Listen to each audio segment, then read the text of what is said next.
All right, guys, I got a good one for you today. I put a lot of time into this. I got a lot of graphics.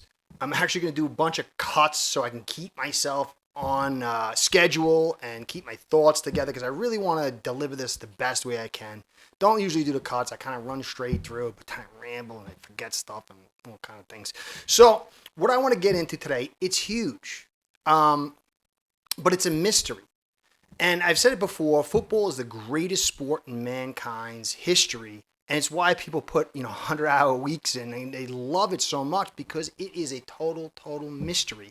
You learn some things and then they change. It's always different. Everything is always in a state of flux and it's a massive mystery. But within that mystery on the field, the mystery of the players and the positions is the offensive line. It's a massive mystery. It's very difficult to really understand it. And you get guys like Eric Smith.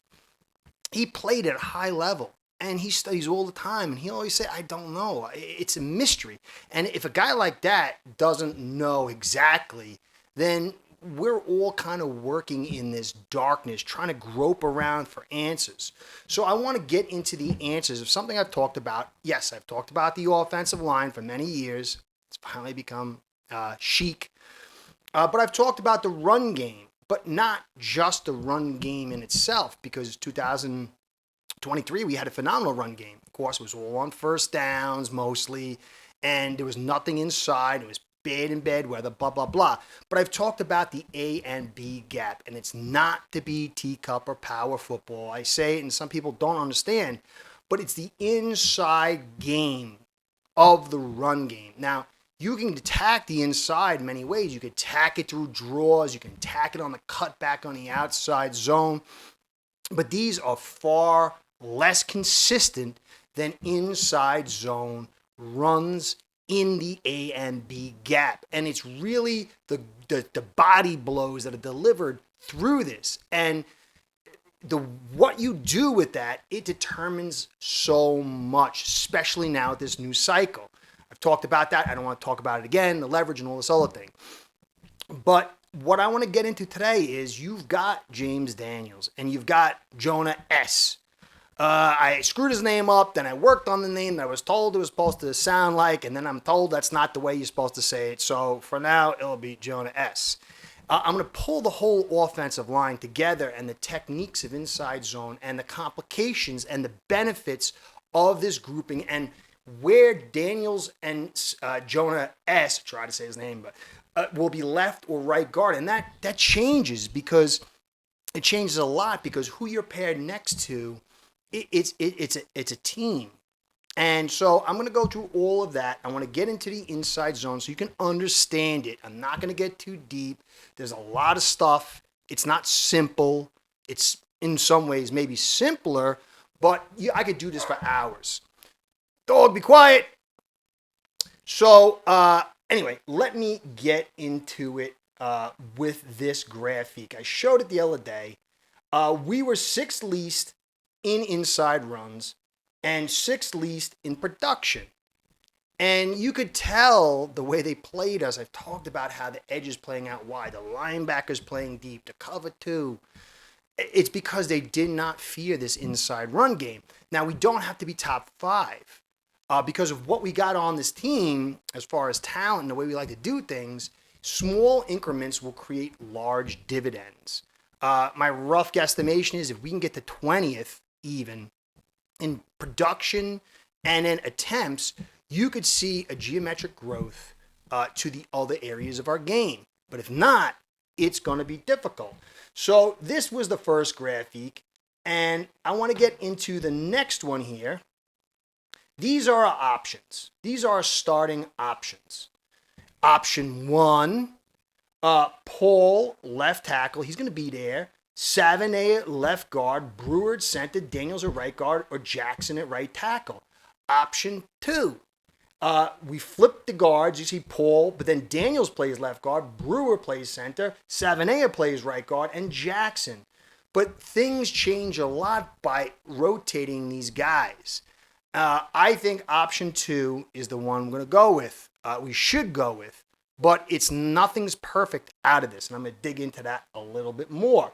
So just to understand what inside zone is, okay? We all know outside zone pretty much. It's you take a step and you're leading the guys out and you're stringing it apart and hopefully it breaks either to the outside or back to the inside. But that's very complicated. Deal with that later, but we kind of understand the generalness of it. So inside zone blocking rules focus on creating a cohesive strategy for offensive linemen. Here are the key points. Immediate moving of the guys in front of you on the line of scrimmage. Immediate moving, okay? And so the way you go about creating that immediate movement, it can be done many ways.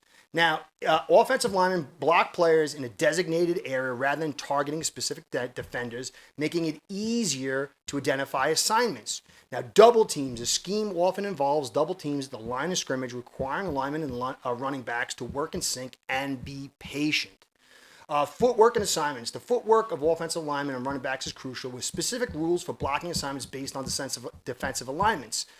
Now, there's a whole thing on who to block. I was going to add that in, covered and uncovered, but that would get too much into the weeds. But the general theme is moving the guys on the line of scrimmage and getting them moving so you can get to that second level. And then the running backs, they have designated areas and they don't have to cut and stay behind the line of scrimmage, which slows things down. And some guys don't have the lateral ability to bounce down the line.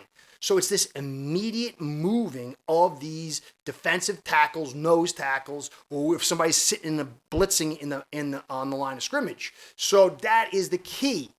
But the key to that is moving them. And we just haven't had the players. Guys were not able to move them, even in doubles. And it's less about technique. Technique plays a big part, but if you just don't got the junk in the trunk, the level of technique you need to overcome weakness, it gets higher and higher to the point of you can't. Not everybody is Dwight Stevenson, or else everybody be Dwight Stevenson. Got it? Savvy? Comprendez-vous?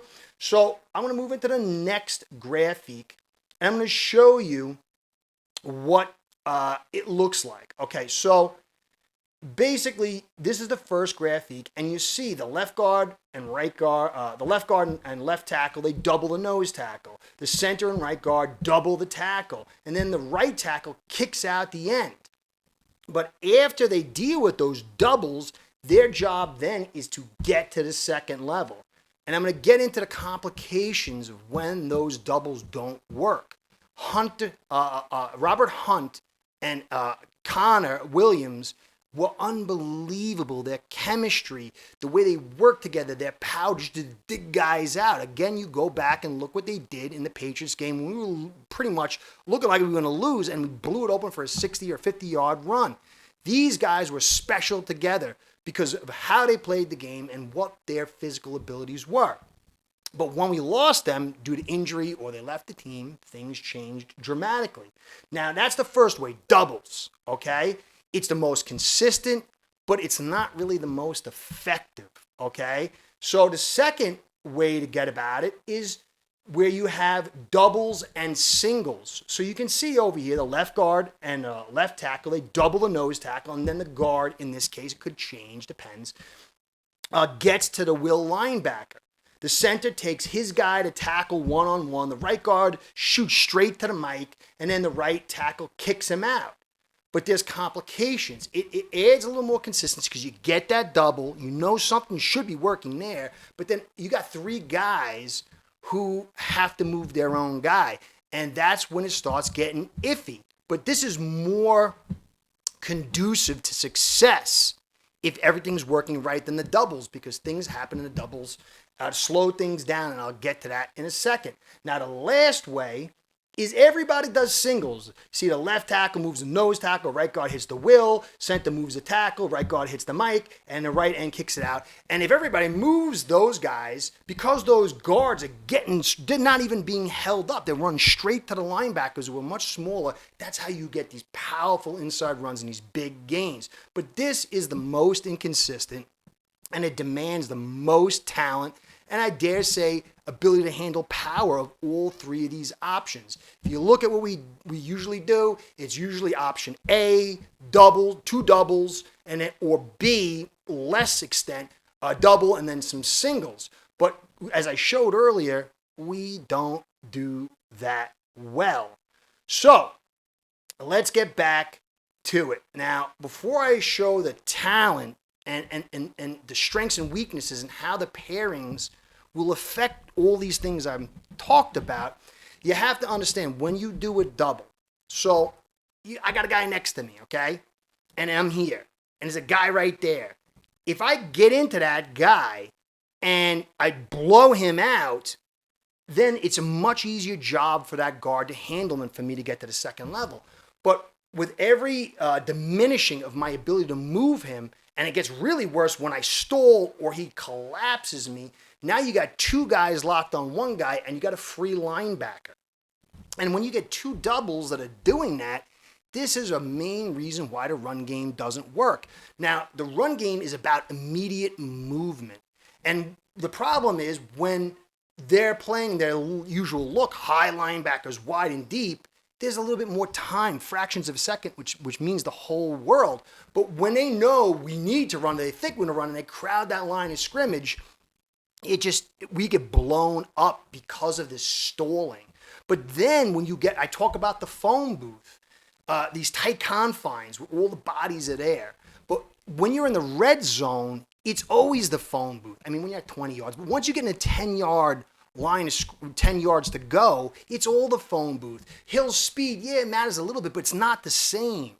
And so the phone booth gets tighter and tighter and tighter, and the demands of the offensive lineman to move guys and be physical is higher and higher. And so how we're able to move guys in one-on-ones and in doubles in the phone booth is going to determine our ability to convert on short downs, the leverage the defense plays, and our ability to score. That's why teams let us just run to the red zone. Then they clamped up and we get a 3. Can't work like that. So when you go back and you see option 1 here, Paul, we don't know. He had struggles last year, but we knew he had to be a redshirt. He dropped 10 pounds. If he gets his hands on you, he'll move you very easily. He doesn't get bull rush, which is great, and that's a huge asset because we throw so fast, but in the run game, that's great too because he'll stall or he'll drive. I don't think I've ever seen him get driven back, although it might have happened. But then if you got Jonah S there, I want to move on for a second, but then you got Brewer.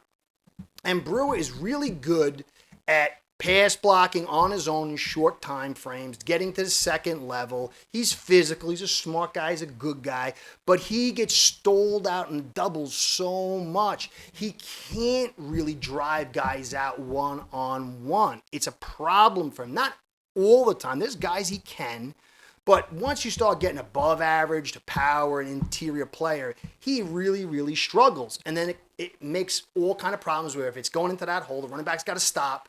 And then time happens and everybody starts clogging. Then you got Daniels, I'll get back to him, but Jackson struggles in pass blocking on his own. It's very clear. He's not bad getting out to the edge. He can do things. He's mobile. He's a big guy. He can kind of shield guys, but he struggles at driving people. He always has. I don't know if it's power, technique, or both, or whatever, but watch him on the inside zone. He doesn't cut it. So we know that. We got Paul, who's a power guy. Brewer, who's a guy who's really good if he's on the move, but he struggles with power. And then Jackson, who struggles with power. So what you do with these guards, it's very curious. And it's going to be very interesting to see.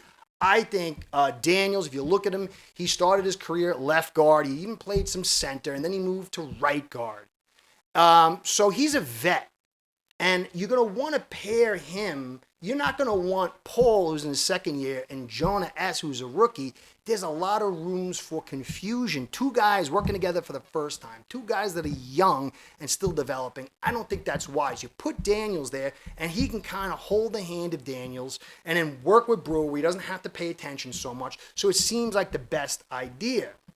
And then you put Jonah on the other side. Brewer's a vet. Jackson's a vet, although not good. It's best meshing. But when you look at it, Daniels is coming off that Achilles. And he's not a power player. He's a big guy, but he's not a power player. He's not bad. I'd just give him like a 7.5 maybe. But that Achilles could sap some of that out, either permanently to a small degree, or it could sap it out in a large degree in the short run. And so then you got a guy who can really move people in Paul, and then you pair him next to a guy who really can't. It kind of breaks the chain. But from a protection standpoint, from a development standpoint, that's probably the best. But then with Jonah S., he's played in a heavy pass game. A lot of talk about his ability to handle power and dig guys out. He's a big guy, but he's still very young. But I do think in the early goings, he might be the better power play, and it might behoove us to have those two next to each other if Jonah S. is the better run blocker of the two, the more powerful player. Because if you put Farrell Brown there, you got Farrell Brown, you got Paul and Jonah S. if he's good, and that's a spot. And then you could double with the center and guard and move the guys out. And then you got guys who might be able to go one-on-one, or a double and a move with Paul and Jonah S. And you create a small crease. And then you ram Ali in there or right, and then you can get those yards you need. Savvy? But if Jonah S. is in right guard, then he's got Brewer, who really can't do it too much unless it's a double. And then you got Jackson, who can't do it. And so it kind of creates a thing where, well, you could get Brewer and Daniels to double, and then Jonah S. is so good he could single, and then Jackson could kick out, and then maybe Paul could get there. But it creates a weak side if Jonah S. can't do it. And if he can, he's kind of stranded a little bit unless he digs guys out at a high level. But ultimately, Tua's got to stay healthy. It's going to be an outside zone team. It's going to be a pass team. And so I think that Paul, Daniels, Brewer, Savaiinaea, Jonah S., and then Jackson, because Jonah S. played right guard, and so that is probably where he's going to go. But if you notice that we had Tehran on the left, which is not the blind side of Tua, and he was like the Rock of Gibraltar, and all the help flowed across the line of scrimmage. Now we got to ask, can Paul do that? How are we going to create that? And so with a left-handed quarterback, you want the blind side, the right side protected. So this will be another interesting thing in the pass game, but ultimately, Jonah S. is the key. If he's an above average guy in inside zone digging people out and he can do one-on-ones, it's going to open a lot of stuff up. But if he is average and he demands the double and then he can't get off it, because the last part, when you double a guy, I mean the guy over there, we're doubling a guy, the guy who's helping and who's supposed to get to the second level, if he's not strong, then he's got to give a little extra. And when he gives a little extra, he leans, and then that step forward off balance means you have to reset and then go. Or you just get stuck because you're not moving him, and then that guy you're supposed to get at the second level, he's coming in, he's free. And so having guys that struggle with digging people out and power, it messes the doubles and it limits the opportunities in singles. I just don't think we'll have the opportunity to do 5 singles. And it's really not a lot of teams are doing that. It's very low percentage. But the double and then the rest singles, that really opens stuff up. And if Jonah can do it, be that single guy, then it can open things up. And so this is why I say his run protection, his run blocking is going to be so critical for so much of this stuff. Anyway, that's my deal. I have a lot more to say, but I think maybe I've gone on too long. But I want you to understand why things fail. Well, he didn't take a step here. And no, these guys were just not able to do it. Jones could dig a guy out, but you asked him to move more than 2 feet, he wasn't getting there. And then Brewer struggled, and Eichenberg was Eichenberg, and then Jackson was there. And then after Jackson, you had Lamb and whoever else. So, but this year we have opportunity. Paul can move people. Daniels is a better guy moving people and getting on the move than we've had. Better mover, digging guys out than Eichenberg. but not as good as Jones, but he's a much better mover. So Jonah S., his run blocking and these takes of him lacking power and digging guys out, if it's confirmed or denied, I think a huge part of the inside run game and the leverage that we're going to see and the success of the offense will be based on. We got Ingold, who I like. He's very good. You give him a point and attack. We got Farrell Brown to help us out, but it always going to come down to these 5 guys. Savvy, comprendez-vous. Hope you enjoyed. Curtis saying, be well, go Fins. Curtis out. Start building your own online sports book today by getting signed up with aceperhead.com service that'll allow you to book action on sports from all around the world.